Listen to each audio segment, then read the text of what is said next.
اذان پہلے ہے، نماز بعد میں ہے. کیا مطلب؟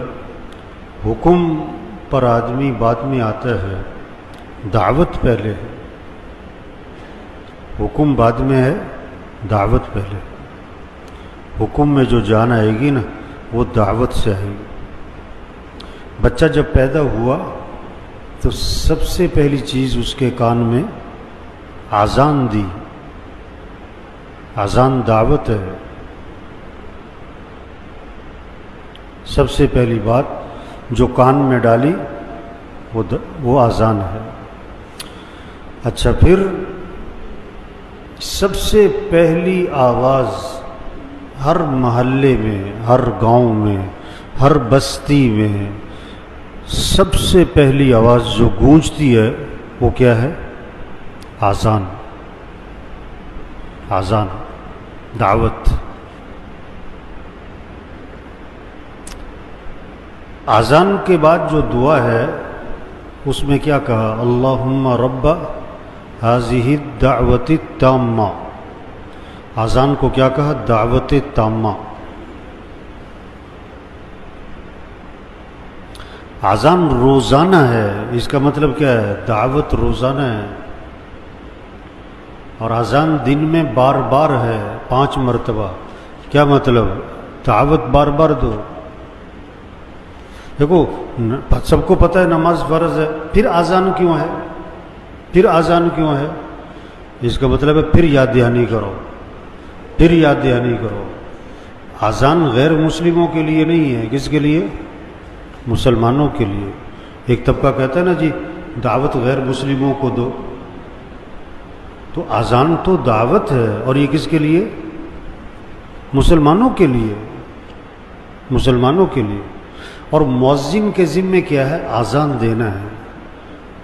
کوئی نماز پڑھے پڑھے نہ پڑھے نہ پڑھے، اس نے اذان دینی ہے. کیا مطلب؟ داعی کے ذمے دعوت دو. تو اذان پہلی چیز. اذان میں 6 سبق ہیں. اگر یہ سبق پکے ہو جائے نا، یہ اذان کے 6 سبق پکے ہو جائے نا تو پورا دین آسان. پھر رمضان، پھر روزے، پھر تراویح، پھر اخلاق، پھر حیا، پھر شریعت کی پابندی، اعمال کی پابندی، پھر گناہوں سے بچنا، سب آسان ہے اگر یہ اذان کے 6 سبق پکے ہو جائیں. پہلا سبق اذان کا، اللہ اکبر اللہ اکبر. سب سے بڑا کون ہے؟ اللہ. سب سے بڑا کون ہے؟ اللہ. پھر کہا مؤذن نے اللہ اکبر اللہ اکبر. سب سے بڑا کون ہے؟ اللہ. سب سے بڑا کون ہے؟ اللہ. 4 مرتبہ. ایک دفعہ کہنا کافی تھا؟ نہیں، بار بار. اللہ سب سے بڑا ہے، اللہ سب سے بڑا ہے، اللہ سب سے بڑا ہے، اللہ سب سے بڑا ہے. کوئی بڑا نہیں ہے. بڑا ڈاکٹر، بڑا وزیر، بڑا وکیل، بڑا جج، بڑا افسر، بڑا مالدار، بڑا تاجر، سب دھوکہ ہے. کوئی بڑا نہیں ہے. بڑا اللہ ہے. اس اللہ کی بڑائی دل میں بٹھاؤ، اس اللہ کی عظمت کو دل میں اتارو. قم فانذر وربک فکبر. پہلا حکم آ رہا ہے، کھڑے ہو جائیں آپ، ان کو ڈرائیں اور اپنے رب کی عظمت بیان کریں. رب کی عظمت بولو. کچھ نہ تھا اور کون تھا؟ اللہ. اور کچھ نہ رہے گا اور کون رہ جائے گا؟ اللہ. اول بھی کون؟ اللہ. آخر بھی کون؟ اللہ. ظاہر بھی کون؟ ظاہر کا مطلب آپ کو بادل نظر آ رہا ہے تو بادل سے کون، کس کو پہچانو؟ اللہ کو. سورج نظر آ رہا ہے، سورج سے کس کو پہچانو؟ اللہ کو. یہ درخت نظر آ رہا ہے، ہر درخت کس کی پہچان؟ اللہ کی. بارش اللہ کی پہچان. گرمی، سردی، دن، رات، یہ جانور، یہ پرندے، یہ درندے، یہ ظاہر. اللہ ظاہر ہے، ہر چیز میں اللہ نظر آتا ہے. اور باطن کا مطلب کہ اللہ کی حقیقت کو کوئی نہیں پہنچ سکتا، چھپا ہوا ہے. تو سب سے پہلا سبق اذان کا کہ سب سے بڑا کون ہے؟ اللہ. دوسرا سبق اشہد ان لا الہ الا اللہ. کیا مطلب ہے اس کا؟ کہ کوئی بندگی کے لائق نہیں سوائے اللہ کے. کوئی کام بنانے والا نہیں سوائے اللہ کے، کوئی مسئلے حل کرنے والا نہیں سوائے اللہ کے، کوئی ضرورتیں پوری کرنے والا نہیں سوائے اللہ کے، کوئی پریشانیاں دور کرنے والا نہیں سوائے اللہ کے، کوئی حفاظت کرنے والا نہیں سوائے اللہ کے، کوئی صحت دینے والا نہیں سوائے اللہ کے، کوئی تمہیں نفع دینے والا نہیں سوائے اللہ کے، کوئی تمہیں نقصان سے بچانے والا نہیں سوائے اللہ کے۔ یہ پیغام چھپا ہوا ہے کہ اس کائنات میں نظام اللہ کا چلتا ہے، کسی کا نہیں چلتا۔ جو لوگ چاہیں گے وہ نہیں ہوگا، جو اللہ چاہیں گے وہ ہوگا۔ ہاں، رجوع اللہ کی طرف کرو، مانگو اللہ سے، محبت اللہ سے، بھاگو اللہ کی طرف، ہاتھ پھیلاؤ اللہ کی طرف، سر ٹکاؤ اللہ کی طرف، ماتھا ٹکاؤ اللہ کے سامنے۔ یہ پیغام چھپا ہوا ہے۔ اشہد ان لا الہ الا اللہ۔ تیسرا سبق، اشہد ان محمد رسول اللہ، کہ اگر تمہیں اللہ تک پہنچنا ہے تو اس کا راستہ کیا ہے؟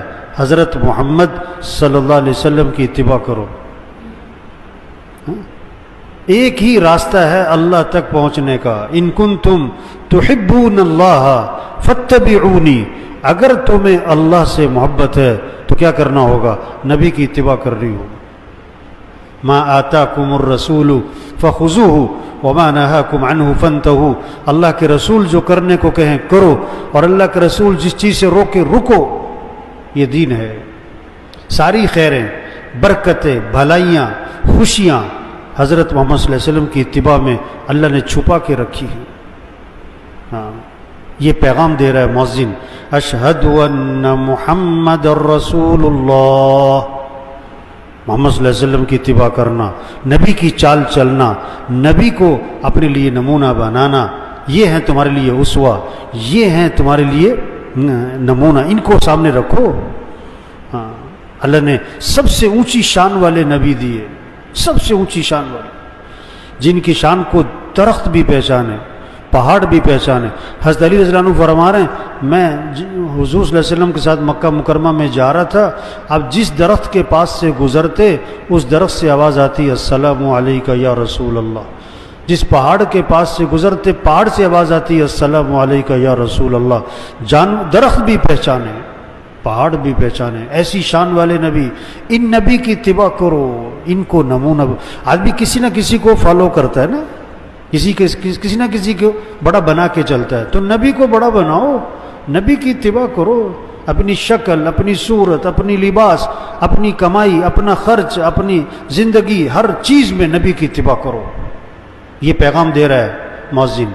چوتھا سبق اذان کا، حی علی الصلاۃ۔ نبی کی اتباع میں سب سے اہم چیز نماز ہے، نماز ہے۔ تو صراحتاً مؤذن کہتا ہے حی علی الصلاۃ، آجو نماز کی طرف، آجو آجو۔ ہاں، دکان چھوڑو، دفتر چھوڑو، گھر چھوڑو، بستر چھوڑو، میٹنگ چھوڑو، فنکشن چھوڑو، کھیل چھوڑو، نماز نماز۔ صحابہ کرام کے بارے میں کیا آتا ہے؟ جب اذان سنتے بازار بند، دکانیں بند، تجارت بند، کاروبار بند، سب مسجد۔ طواف 24 گھنٹے چل رہا ہے، 24 گھنٹے، گرمی سردی بارش دن رات، طواف نہیں بند ہوتا۔ لیکن جو ہی نماز کھڑی ہوتی طواف بھی، طواف جیسا عمل بھی نماز کے لیے کیا ہو رہا ہے؟ بند۔ اوہو، آج تو مسلمان کا کھیل بند نہیں ہوتا۔ جس نماز کے لیے طواف بند ہوتا ہے، آج کے مسلمان کا کھیل بھی بند نہیں ہوتا۔ گراؤنڈ کے ساتھ مسجد ہے، مسجد میں اذان ہو رہی ہے، لڑکے کھیل رہے ہیں۔ صرف نماز نہیں، جمعے میں آپ کئی دفعہ دیکھو، جمعے کے وقت جمعہ پڑھنے جا رہے ہیں آپ، لوگ کرکٹ کا میچ کھیل رہے ہیں۔ آپ جمعہ پڑھ کے آ رہے ہیں، کرکٹ کا میچ ہو رہا ہے۔ یہ کون ہے؟ مسلمان ہے۔ اسلام اور کفر میں فرق کرنے والی چیز کیا ہے؟ نماز، نماز۔ حی علی الصلاۃ، آجو آجو آجو نماز کی طرف۔ پانچواں سبق، حی علی الفلاح، تمہاری کامیابی نماز میں ہے۔ صرف نماز برکت کی چیز نہیں ہے، صرف ثواب کی چیز نہیں ہے، ہاں، تمہارے مسئلوں کا حل بھی نماز میں ہے، تمہاری کامیابیاں بھی نماز میں ہیں، تمہارا نفع بھی نماز میں ہے، تمہارے کاموں کا بننا بھی نماز میں ہے۔ کیسی عجیب بات ہے، جس نماز میں مسئلوں کا حل ہے آج لوگ اس نماز میں اپنے کاموں کا حرج سمجھ رہے ہیں کہ میرے کاموں کا حرج ہو جائے گا۔ جس نماز میں نفع ہے وہ کیا سمجھ رہا ہے، میں نماز پڑھنے جاؤں گا میری دکان کا نقصان ہو جائے گا۔ توبہ توبہ توبہ۔ مؤذن چیخ چیخ کے روز کہتا ہے حی علی الفلاح، آ جاؤ کامیابی کی طرف۔ ساری دنیا کامیابی کی تلاش میں جا رہی ہے، ساری دنیا کی دوڑ لگتی ہے کامیابی کی تلاش میں، اور مؤذن بار بار کہہ رہا ہے حی علی الفلاح، آ جاؤ کامیابی کی طرف۔ چھٹا سبق فجر کی اذان میں اضافہ کیا، فجر کی اذان میں اضافہ کیا، الصلاۃ خیر من النوم، الصلاۃ خیر من النوم، نماز بہتر ہے نیند سے، نماز بہتر ہے نیند سے، اٹھ جاؤ اٹھ جاؤ۔ کیسے فجر میں سناٹا ہے محلوں میں، کالونیوں میں سناٹا۔ یہ تو آج کل جو تھوڑی بہت رونق ہے یہ تو کس کی برکت ہے؟ کس کی برکت ہے؟ یہ تو رمضان کی برکت ہے۔ جیسے رمضانی حافظ ہوتے ہیں نا، رمضانی حافظ، اس طرح بہت سارے رمضانی نمازی ہوتے جو رمضان میں نظر آتے ہیں، پورا سال نظر ہیں۔ تو الصلاۃ خیر من النوم، نماز بہتر ہے نیند سے، اٹھ جاؤ۔ دیکھو زندہ آدمی کو سوئی چبو، سوئی، زندہ آدمی کو سوئی چھوٹی سی اس کی چیخ نکل جائے اور 6 فٹ کا جسم اچھل پڑے، اور مردہ کو خنجر مارو وہ ٹس سے مس نہ ہو۔ جس کا دل زندہ ہوگا اللہ اکبر اللہ اکبر، یہ آواز اس کو دفتر سے، بستر سے، میٹنگ سے، فنکشن سے اٹھائے گی اور نماز کو لے جائے گی۔ جس کا دل مردہ ہوگا وہ اذان پہ اذان سنے گا، ٹس سے مس نہ ہوگا۔ دل زندہ ہوتا ہے اللہ کی عظمت، اللہ کی محبت، اللہ کی بڑائی۔ یوم لا ينفع مال ولا بنون الا من اتى الله بقلب سلیم، وہ دن آنے والا ہے کسی مال والے کو مال فائدہ نہ دے گا، کسی کی اولاد کوئی کام نہ آئے گی، جو سلامتی والا دل لے کر آئے گا وہ کامیاب ہوگا، وہ کامیاب ہوگا۔ اذان کے پہلے 2 سبق مؤذن دوبارہ دہراتا ہے اذان میں۔ دوبارہ مؤذن نے کہا اللہ اکبر اللہ اکبر، اللہ سب سے بڑا ہے، اللہ سب سے بڑا ہے، لا الہ الا اللہ، اس کے سوا کوئی بندگی کے لائق نہیں، وہی ہے کام بنانے والا، وہی ہے نفع دینے والا، وہی ہے مسئلے حل کرنے والا۔ میرے بھائیو دیکھو، یہ اذان دعوت ہے، دعوت میں یہ اذان میں یہ 6 سبق ہیں، یہ پکے ہو جائیں، پکے ہو جائیں تو دین بہت آسان، نماز آسان۔ پھر نماز صرف سوکھی نماز نہیں، پھر نماز اللہ کی محبت کے ساتھ ہو، پھر نماز اللہ کی محبت کے ساتھ، پھر نماز کا شوق ہوگا، شوق ہوگا، پھر نماز میں لذت ہوگی، نماز میں حلاوت ہوگی۔ جان چھڑانے والی نماز نہیں ہوگی، جان چھڑانے والی نماز نہیں ہوگی، نماز میں دل لگے گا، دل لگے گا، دل لگے گا۔ پھر روزہ صرف کھانے پینے کا نہیں ہوگا کہ کھانا نہیں پینا نہیں، پھر روزہ اللہ کی محبت کے ساتھ ہوگا۔ ہاں، پھر آنکھ کا بھی روزہ ہوگا، پھر زبان کا بھی روزہ ہوگا، کان کا بھی روزہ ہوگا۔ آپ صلی اللہ علیہ وسلم نے فرمایا جو بری بات کہنا نہ چھوڑے اور برے کام کرنا نہ چھوڑے، اللہ کو کوئی ضرورت نہیں اس بات کی کہ وہ کھانا پینا چھوڑ دے۔ آپ نے فرمایا روزہ ڈھال ہے، جب تک کہ اس کو پھاڑ نہ ڈالے۔ صحابہ نے عرض کیا حضور روزہ کس چیز سے پھٹ جاتا ہے؟ فرمایا جھوٹ بولنے سے پھٹ جاتا ہے، غیبت کرنے سے پھٹ جاتا ہے۔ بالٹی میں سوراخ ہو، ایک اس میں پانی نہیں ٹھہرے گا، چاہے ٹیوب ویل کے نیچے رکھو۔ تو جب دل میں اللہ کی عظمت ہوگی، اللہ کی محبت ہوگی، پھر روزہ آداب کے ساتھ ہوگا، پھر روزہ جاندار ہوگا، پھر اس روزے سے تقوی پیدا ہوگا۔ روزے سے مقصود کیا ہے؟ تقوی ہے۔ اور روزے سے تقوی کب آئے گا؟ جب روزہ آداب کے ساتھ، جب آنکھ کا بھی روزہ ہو غلط دیکھنا نہیں، کان کا بھی روزہ ہو غلط سننا نہیں، زبان کا بھی روزہ ہو غلط بولنا نہیں، ہاتھ کا روزہ ہو کسی پہ ظلم نہیں کرنا، غلط لکھنا نہیں، پاؤں کا روزہ ہو غلط چلنا نہیں، دماغ کا روزہ ہو غلط سوچنا نہیں، دل کا روزہ ہو غلط شوق نہ ہو، غلط جذبات نہ ہوں، غلط محبتیں نہ ہوں۔ جب اللہ کی محبت اور اللہ کی عظمت دل میں آتی ہے پھر روزہ جاندار، پھر قرآن کا شوق، جب اللہ سے محبت ہوگی نا پھر قرآن کا شوق ہوگا، ذوق ہوگا، قرآن سے عشق ہوگا، قرآن سے محبت ہوگی، تلاوت کا مزاج ہوگا، 5 سپارے 8 سپارے 10 سپارے، رمضان ہے 3 سپارے، چلو کم از کم 3 ختم تو ہو رمضان میں، کم از کم آخری درجہ ہے چلو 1 سپارہ روز۔ اب سب دیکھیں روزانہ کتنا قرآن پڑھ رہے ہیں، آپ کی بیوی، آپ کے بچے، آپ کی بہو، آپ کی بیٹی، قرآن کا شوق ہے، اللہ کی محبت ہوگی، دعوت سے اللہ کی عظمت آتی ہے، دعوت سے اللہ کی محبت آتی ہے، اللہ کی محبت آتی ہے نماز میں جان، قرآن میں جان، پھر ذکر، زبان پہ اللہ کا نام آتا ہے۔ آپ صلی اللہ علیہ وسلم نے فرمایا رمضان میں 4 چیزوں کی کثرت کرو، لا الہ الا اللہ، لا الہ الا اللہ، لا الہ الا اللہ، اس کی کثرت کرو۔ برفی کسی کو پسند ہے نا، برفی کھا کے مزہ آتا ہے، برفی دیکھ کے مزہ آتا ہے، برفی کا نام سن کے مزہ آتا ہے۔ کسی کو گلاب جامن پسند، جب اللہ سے محبت ہوگی تو اللہ کا نام لینے میں کیا آئے گا؟